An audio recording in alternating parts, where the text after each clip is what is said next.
Claudia Monroe's laughter once echoed through the grand halls of Willow Creek, but the night she vanished, it was replaced by silence and the first real hint of a dark secret no one in town could have imagined.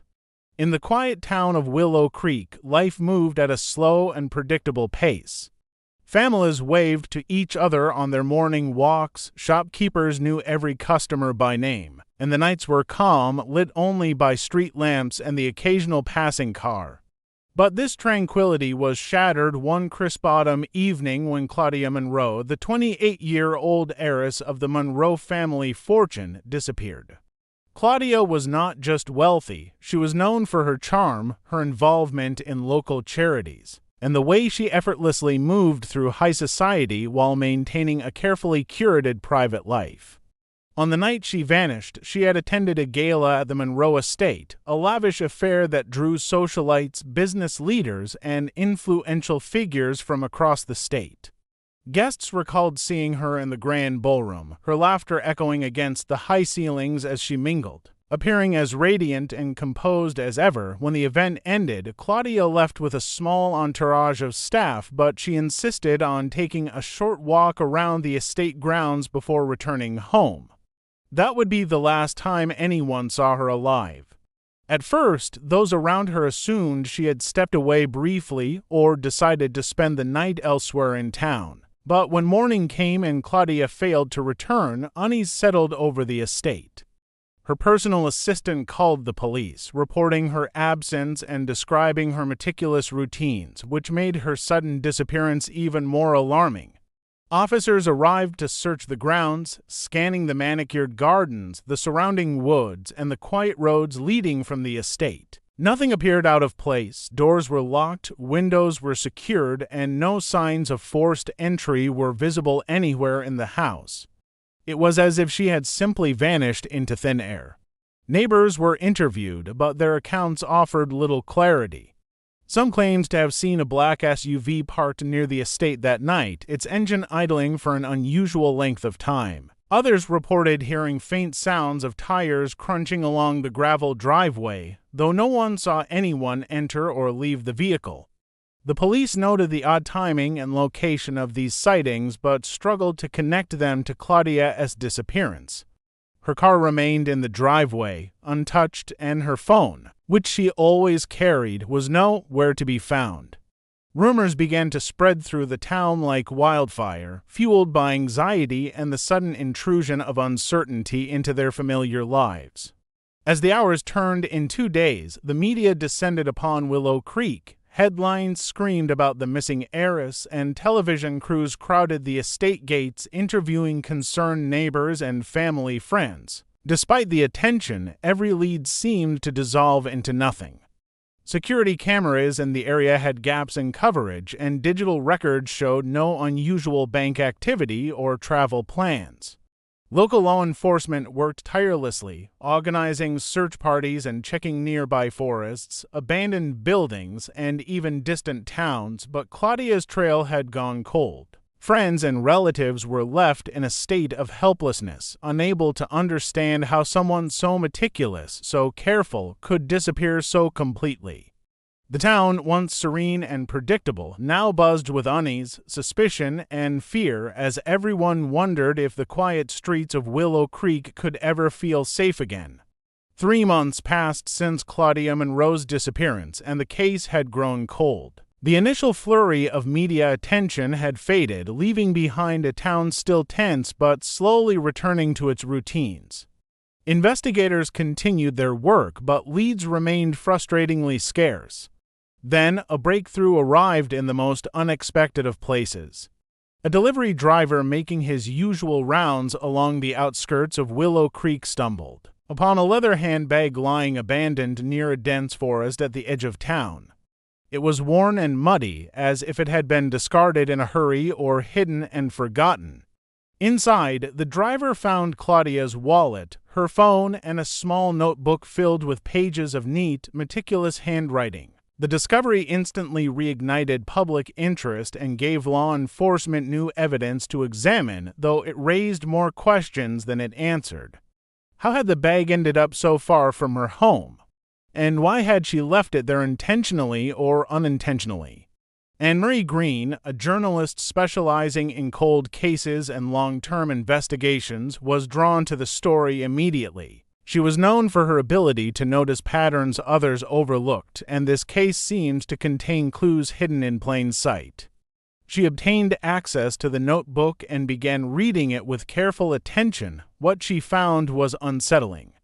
Claudia had documented a series of meetings, late-night encounters, and references to someone she identified only as the collector. The notes were cryptic, filled with shorthand and coded language, yet they painted a picture of a life far more complex and secretive than the public knew. Claudia's entries suggested she had been aware of something dangerous, a network of individuals operating in the shadows of Willow Creek's elite circles, and she had been investigating it quietly, taking careful steps to avoid drawing attention. Anne-Marie retraced Claudia's steps, reviewing old receipts, appointments, and social engagements. The heiress had been seen in several locations that were considered unusual for someone of her social standing: quiet cafes, back streets, and unmarked office buildings. Each location hinted at a deliberate effort to follow a trail others might not notice. The more Anne-Marie uncovered, the more it became clear that Claudia's disappearance was not random or accidental. Someone had deliberately targeted her, and the notebook was a breadcrumb trail left either intentionally as a warning or as a secret record of her discoveries. While reviewing the notebook, Anne-Marie noticed patterns in the dates and times of Claudia's entries. Certain meetings and notes coincided with unexplained movements of the black SUV reported months earlier near the Monroe estate. This suggested that someone had been monitoring Claudia for weeks, perhaps even months, before she vanished. The level of planning indicated sophistication, and the more Anne-Marie investigated, the more she realized that the case involved more than a simple disappearance. There was a hidden world of power, money, and secrecy operating quietly behind Willow Creek's idyllic facade, and Claudia had inadvertently stepped into it. The sense of danger grew with each revelation. The notebook hinted at untraceable financial transactions, secret identities, and people capable of moving undetected through both high society and shadowy networks.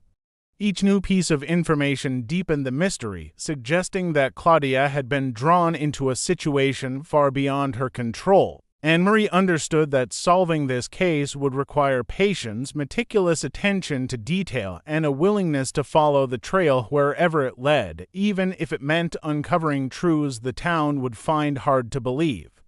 The discovery of the handbag and notebook had transformed the investigation from a missing person case into a complex puzzle filled with secrets, coded warnings, and the unmistakable presence of a hidden enemy. Anne-Marie Green's investigation took a darker turn as she delved deeper into Claudia Monroe's life and the clues left behind in her notebook. What had initially appeared to be scattered notes and cryptic references began to form a pattern when cross-referenced with financial records, property ownership, and public documents. Claudia's family business, a prominent investment firm with holdings across multiple states, appeared on the surface legitimate, but Anne-Marie discovered irregularities that suggested something far more sinister. Millions of dollars were being funneled into accounts with no registered owners, offshore accounts that left no paper trail, and shell corporations that existed only on paper. These were not minor discrepancies. They indicated an organized effort to hide funds from public and legal scrutiny. Claudia's entries hinted that she had been investigating these transactions, quietly tracking numbers, dates, and names, but she may have uncovered more than anyone anticipated. While reviewing footage from security cameras in the area surrounding the Monroe estate, Anne-Marie noticed something chilling. The black SUV reported by neighbors was not a one-time presence. Over the weeks leading up to Claudia's disappearance, the vehicle appeared repeatedly in different locations, always coinciding with times Claudia was known to be alone or unobserved.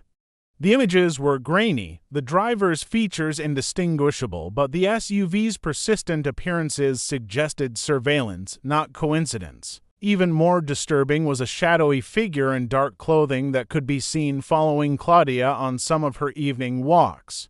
The figure was careful, almost methodical, never close enough to provoke alarm but always present enough to be noticed by an attentive observer. It became clear that someone had been monitoring her movements long before she disappeared, and the realization raised urgent questions. How much did this person know about Claudia's intentions? How far were they willing to go to prevent her from exposing the truth? Anne-Marie began tracing the network behind the financial irregularities, looking for connections between the anonymous accounts and people Claudia had noted in her journal. She discovered a web of associates, each with their own layers of secrecy, intermediaries who facilitated transfers, seemingly respectable business people who were actually conduits for illicit activities, and individuals who maintained multiple identities to obscure their actions. The investigation revealed that this was not a small-scale operation. It involved wealth, influence, and access to resources that could be used to manipulate situations without leaving obvious evidence. Anne-Marie started to suspect that Claudia's disappearance was not just about money, but about control. Someone had orchestrated it to ensure that secrets remained buried and that no interference would disrupt the operation.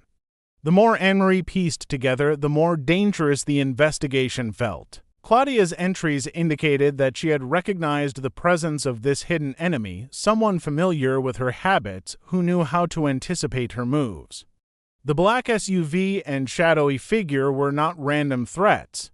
They were the instruments of a calculated plan, a silent warning that someone was watching and waiting. Anne-Marie's work led her to a startling conclusion. Claudia's abduction was deliberate, premeditated, and executed with precision. Whoever was behind it had intimate knowledge of her life, her routines, and her access to sensitive information, and they were prepared to go to extraordinary lengths to maintain control. With these revelations, the investigation shifted from a search for a missing person to a hunt for a hidden adversary operating in the shadows. Every transaction, every sighting, and every cryptic note became a piece of a complex puzzle, one that suggested a level of cunning and danger that far exceeded anything initially imagined. Anne-Marie realized that uncovering the truth would require patience, determination, and a willingness to confront a secret world where power and deception ruled, and where Claudia's life had been ensnared long before her disappearance. Anne-Marie Green's investigation deepened into the hidden world Claudia Monroe had inadvertently uncovered, and the danger surrounding the case became increasingly apparent. The notebook contained repeated references to the collector, a mysterious figure whose presence seemed to dominate Claudia's recent life. Initially, the term appeared cryptic, almost like a personal code, but further research revealed that the collector was not a single individual but an online persona connected to a network engaged in illicit activities, including the theft of personal identities, confidential documents, and sensitive financial information. These were not ordinary crimes. They were calculated manipulations designed to exploit secrets for profit, blackmail, and influence. Claudia had stumbled onto this network while investigating discrepancies in her family's company accounts, and her notebook indicated she had been keeping meticulous records of what she had discovered. Encrypted messages, email headers, and unusual banking patterns pointed Anne-Marie toward a broader operation. Claudia had been gathering proof, documenting unusual transactions, and even mapping out the identities of people involved, but the further she investigated, the higher the stakes became. The network was sophisticated, using false identities, coded communications, and a web of intermediaries to remain invisible to authorities. Anne-Marie realized that Claudia's disappearance was not a random act of violence. It was the result of a carefully orchestrated plan to silence someone who had begun to uncover too much. Every step Claudia had taken to protect herself was anticipated and countered by someone with extensive knowledge of her life and movements. The more Anne-Marie examined the evidence, the more it became clear that the network was both far-reaching and deeply embedded in the town's elite. People who were publicly respected and seemingly unconnected to crime were implicated through financial trails and associations with untraceable accounts. Claudia's notes revealed names, dates, and transactions that, when cross-referenced with public records, exposed a pattern of manipulation and control. Anne-Marie discovered that the collector operated not just through intimidation, but through subtle influence, ensuring that those who could threaten exposure were monitored, manipulated, and, if necessary, coerced into compliance. Claudia had begun to piece together these connections, leaving subtle markers in her notebook that only someone diligent and perceptive could follow. Anne-Marie's attention turned to the coded messages, which suggested that Claudia had anticipated the possibility of being discovered or harmed. The notebook contained carefully chosen references, cryptic instructions, and repeated symbols that hinted at hidden locations, financial discrepancies, and identities of those involved. It became evident that Claudia had been playing a dangerous game of intelligence, documenting evidence for a potential escape or exposure of the network, but she had been outmaneuvered before she could act. Anne-Marie realized that the person or people behind the disappearance had not only the means but the foresight to anticipate her every move, controlling the situation from the shadows with precision. The revelations were chilling. Claudia had been forced into silence, monitored, and manipulated by someone she trusted or at least did not suspect. The investigation was no longer simply about locating a missing person. It was about understanding a complex network of power, control, and secrecy that had ensnared her. Each piece of evidence revealed another layer of the operation, exposing a hidden enemy who was methodical, patient, and ruthlessly efficient. Anne-Marie understood that solving the case would require following every breadcrumb Claudia had left behind, interpreting the notebook's coded entries and tracing the intricate connections that led to a mastermind operating quietly yet with immense control over Claudia's life and the lives of those around her. Anne-Marie Green's investigation reached a critical turning point when an anonymous tip arrived in her inbox, pointing toward an abandoned mansion several miles outside Willow Creek. The mansion had been unoccupied for years, a decaying relic hidden behind overgrown hedges and rusted gates, yet according to the tip, it held the key to Claudia Monroe's disappearance. Anne-Marie approached cautiously, aware that the network Claudia had uncovered was both dangerous and meticulous. Every step inside the property revealed signs of recent activity, footprints in the dust, discarded food containers, and evidence of surveillance equipment carefully concealed in corners. It was clear that someone had been using the mansion as a hidden base of operations, a place where Claudia had been kept under watch.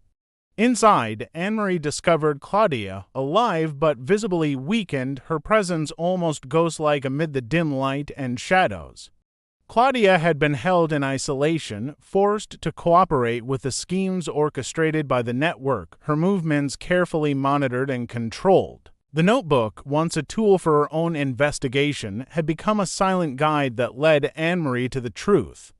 Claudia explained through notes and gestures that she had been compelled to participate in the financial manipulations she had been investigating, and any attempt to alert authorities had been met with immediate and severe threats. Her captors had calculated every detail, exploiting her knowledge and position to maintain control over the family fortune and the illicit network. As Anne-Marie examined the mansion, the realization struck that the mastermind behind Claudia's disappearance was not an anonymous criminal or an outsider, but someone within her inner circle. The evidence pointed unmistakably to her trusted business partner, a person who had orchestrated the abduction to prevent Claudia from exposing the network and to maintain dominance over the financial empire. The partner had used wealth, influence, and intimate knowledge of Claudia's routines to manipulate the situation, ensuring that no one would suspect them. The sophistication of the operation became increasingly clear, from the surveillance of Claudia's movements to the careful placement of evidence that misled investigators for months. Anne-Marie pieced together the final threads of the mystery. Claudia had left subtle clues for anyone persistent enough to follow, encoding warnings, locations, and critical details in her notebook. The careful planning, the coded messages, and the cryptic entries were all designed to survive her absence and eventually lead to her rescue. Every anomaly, every repeated sighting of the black SUV, and every unexplained movement of people around her had been part of a meticulously orchestrated plan that only someone deeply familiar with her life could execute. The mastermind's confidence had been their undoing. The very control they exerted over Claudia created the opportunity for a careful investigator to unravel the web of deception. The culmination of the investigation revealed a story of courage, resilience, and calculated deception. Claudia's life had been ensnared by someone she trusted, forced into complicity while remaining alive and vigilant, leaving behind the means for her eventual recovery. Henri's persistence, attention to detail, and willingness to follow the obscure trails left behind uncovered not just a disappearance but a sophisticated scheme of manipulation and control. Claudia was finally free, able to reclaim her life and expose the network that had threatened it. The case stood as a testament to the hidden dangers that can exist even within familiar circles, the power of meticulous investigation, and the enduring courage of a person determined to survive and ultimately reveal the truth.